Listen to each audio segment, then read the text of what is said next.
What's going on, guys? Jonah Plays here, and today we're back with another video, and this one's kind of a follow-up on the how to get into esports.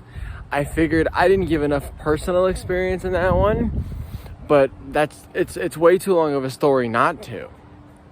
So it's like I might as well, you know what I'm saying? Like the story of how I got into esports. I'll come up with the fancy title later, but it's like, you know, the story behind Costa, because I don't know if you know, but if you've watched to the very end of my video, you'll see the Jonah Plays, or even at the end of the one intro, I believe at the intro, you'll see like Jonah Plays and then King Costa. I'm not king anymore. That was my high school, tag when I was like number one in the entire area. I'm at least top 20 now, but I'm not in my prime anymore. So, I guess you could call me the Lord. I don't know how the ranking works anymore. It's been too long, but I'm just Costa now. But my beginnings in esports were actually a little, I know, like the old, like, oh my gosh, humble beginnings, which it kind of was, but wasn't. Because I started when I was 7 years old, maybe 8, with my friend BJ, Mashy Fresh Boy, one of my mods. You guys know him. And we played Super Smash Bros. Brawl, Mario Kart Wii, and Mario Sonic at the London Games for the Wii. London Olympic Games for the Wii. And I loved Mario Kart. It was cool. I got to drive a little car with a little Wii wheel. Wheel. Say that 5 times fast. Wheel. And then Sonic Olympic Games, Sonic Mario Olympic Games, obviously it was just fun nonsense, my gosh. BJ, my friend, he would pick Sonic, I'd pick Mario, and I'd beat him in like the track event. And it would be silly, because we'd be yelling at each other about how's that even possible? How does Sonic lose in a speed event to Mario? A sort of fat Italian plumber kind of guy. I know he's not fat, but in some of his iterations he used to be, but now he's kind of like edged out, I guess, more, he got that HD glow up, but, HD glow up, anyway, but so I would play Brawl, and it was different. I always knew there was something different about Brawl because I had felt this familiar feeling before, because if I go all the way back, my very first video game was Spyro the Dragon for the PS2. I was 2 years old. I beat it in like a week or so.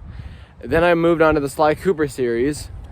I say really more trilogy. I don't count the fourth one at this point, considering how dirty they did my boy in that one. I'm not going to go into that though.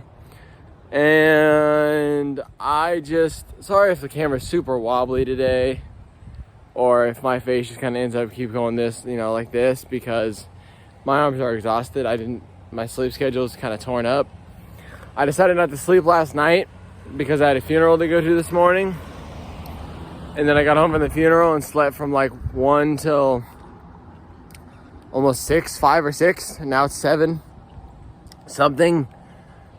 So it's, I'm tired, and I won't even be able to probably sleep too much tonight either, because I have to stay up because I'm waiting for a phone call. But anyway, back to my story. So I used to play Melee with my next door neighbors as a kid, as early as 3 years old.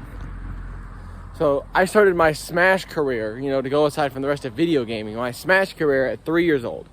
3. I played Smash. I got into it competitively with Brawl. I would go to my school tournaments that they would host every once in a while in my elementary school. At first I didn't win. There was another kid there named Gaston, and he would always beat everybody. Gaston and Will were always back-to-back, first and second. Gaston played Mario. Will played, I think, Luigi or Yoshi or something like that. I ended up like picking up Ganondorf, which is the worst character in the game, because they told me no matter what character I picked, I'd be bad. So I decided to pick the worst character in the game tier list wise and just dominate. And I did. Dominated. And then after Brawl, I went on to Smash 4, which is probably the worst Smash game I ever competed in. Not worst as in the game, but worst as in how I did performance-wise. I struggled a lot. I couldn't find a main. I basically swapped between Mario, Donkey Kong, and Ganondorf. And at the end of it, I ended up being like Mario on the 3DS edition and Ganon on the Wii U or whatever. And I was like, okay, It's whatever. Won a couple things, didn't really do too great. Moving on to Ultimate. I wanted to quit the series after Smash 4 because of some personal stuff. Me and my brothers used to play, and they would nonstop just crap on me, and they would team up, and it was just not fun.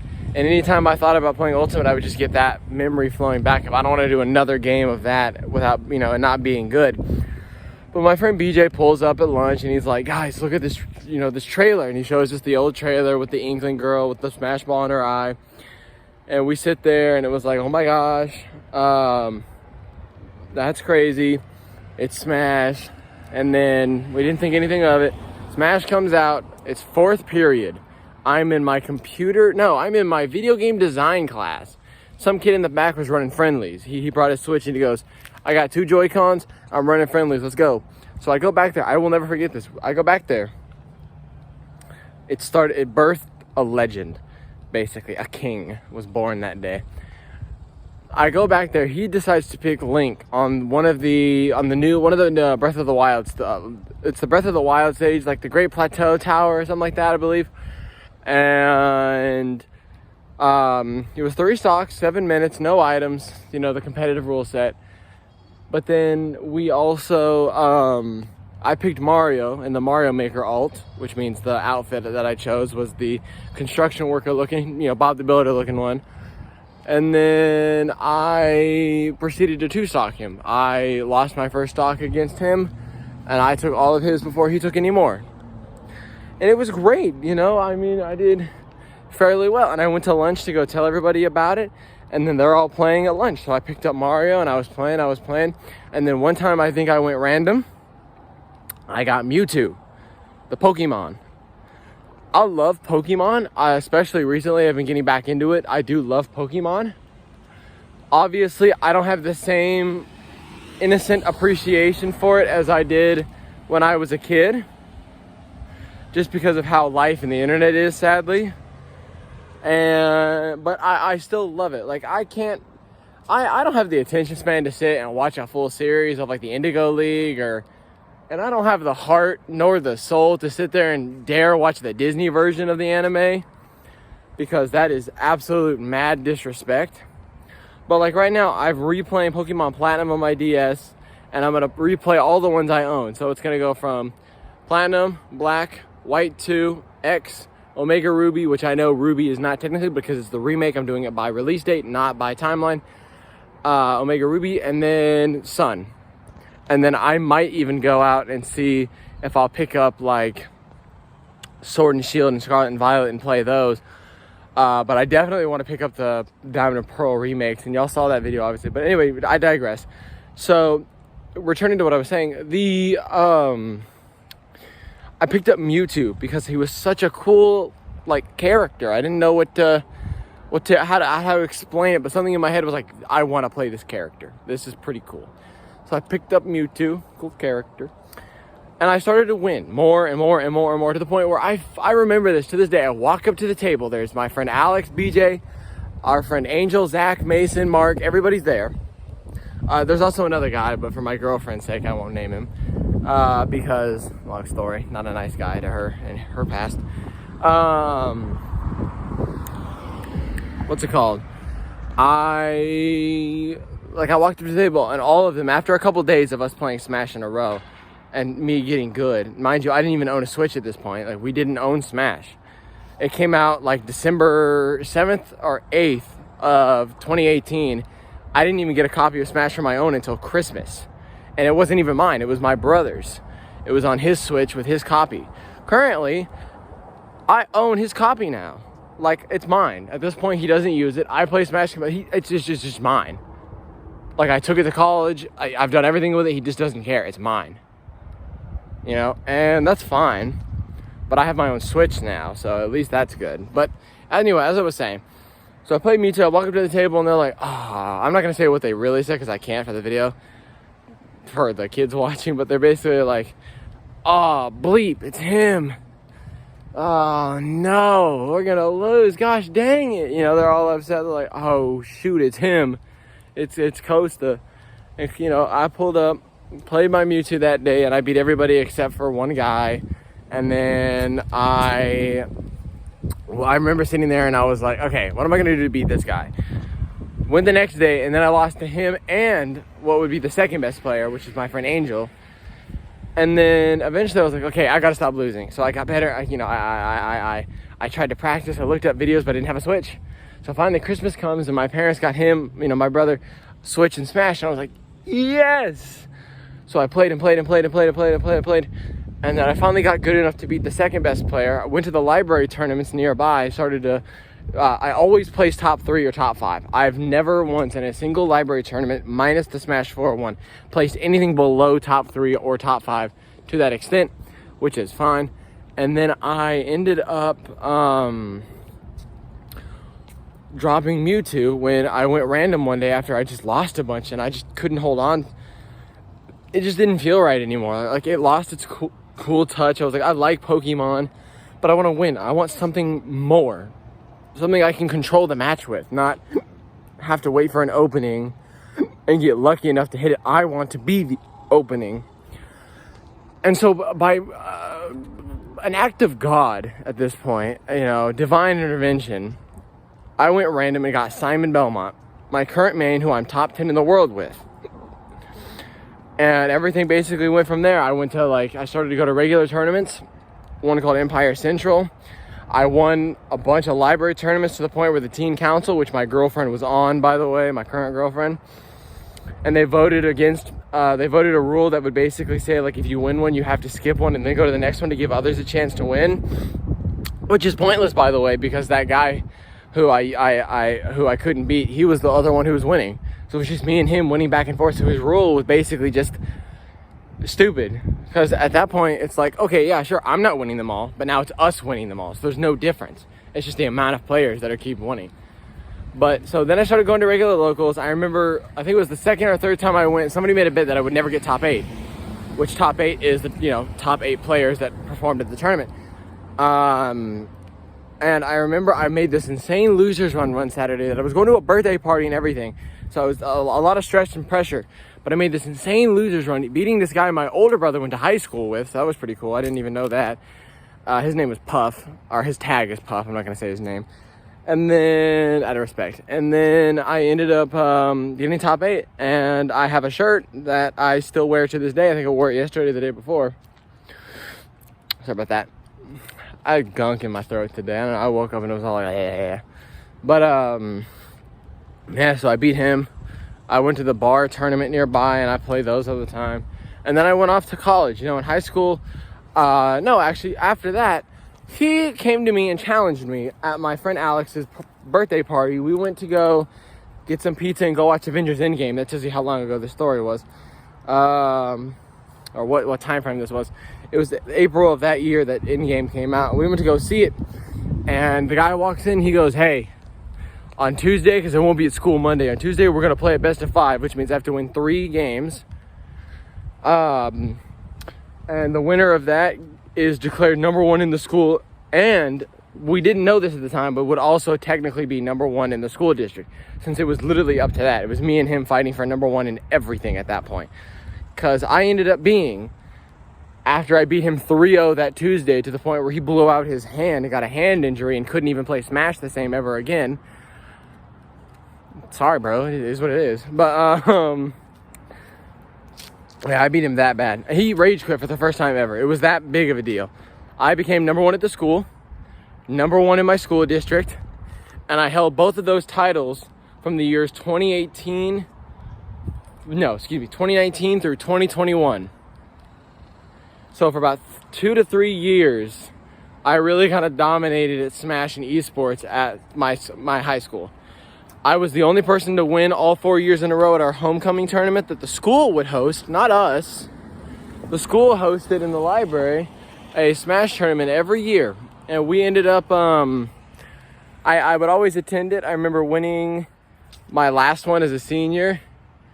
And I actually got some money for that because the school gave me, technically it wasn't money, but they were like, dude, you've won all 4 years in a row. You dominated the school. You're number 1 in the school district. We don't know a lot about games, but if you're going to a college that has an esports program, which I did, y'all know that, then we want to help fund that, and we want to help whatever. So I got a little bit of money that they sent my way to go help with that, which was really cool.